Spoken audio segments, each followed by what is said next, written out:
है ना।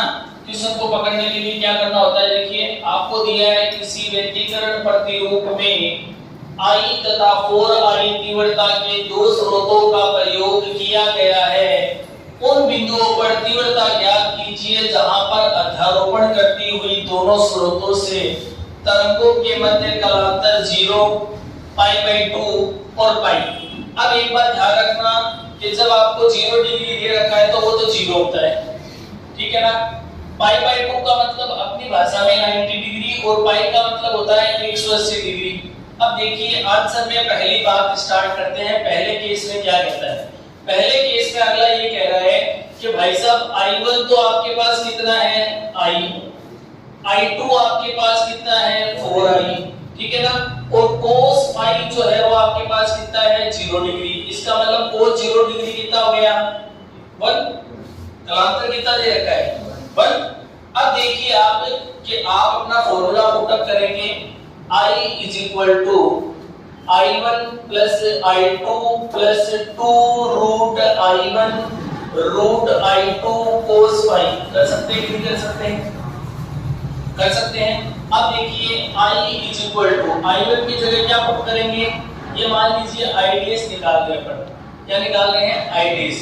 तो I dash बराबर I1 की जगह मैंने रखा I, I2 की जगह मैंने रखा 4I plus 2 root I root 4I, under root के अंदर क्या ले लिया मैंने 4I ले लिया, यानी 4I ले लिया। और cos phi का क्या रख देंगे cos 0 डिग्री, cos 0 रख दिया। अब देखिए I is equal to I plus 4I plus 2 root I, इसको क्या लिख सकते हैं, इसको तोड़ेंगे तो देखिए क्या लिख देंगे रूट 4 रूट I, cos 0 का मान कितना हो गया 1, होगा कि नहीं होगा। cos 0 का मान कितना हो गया 1, अंडर रूट 4 का मान कितना होता है 2, कितना होता है 2। तो इक्वेशन बनेगी I is equal to I plus 4I plus 2 root I root 2 root I, under root 4 का मान 2 हो गया, अंडर रूट I बच गया और cos 0 का मान मैंने 1 कर दिया। अब देखिए I is equal to I plus 4I जोड़ेंगे तो कितने होंगे 5I प्लस 2 रूट I, तो 2 को 2 से मल्टीप्लाई किया तो कितने आ गए 4, और अंडर रूट I कितना हो गया I, तो क्या कर देंगे 4I। तो आंसर कितना आएगा I डेश कितना आ जाएगा 9I। 10 कहां से आ गया यार, ये आपकी पहली बात कंप्लीट है। अब देखिए केस सेकंड पे चलते हैं, वही सेम केस है। आपको क्या करना है I dash is equal to I1 plus I2 plus 2 root I1 root I2 cos phi, ये आपके पास दिया हुआ है।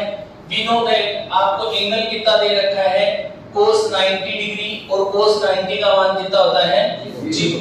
तो अपन क्या करेंगे I dash is equal to I1 plus I1 की जगह I रख रहे हैं plus 4I plus 2 root I under root 4I cos 90 degree. ये 90 के कारण ये पूरी चीजें कितनी हो गई रख देंगे पहले। I dash बराबर I plus 4I plus 2 root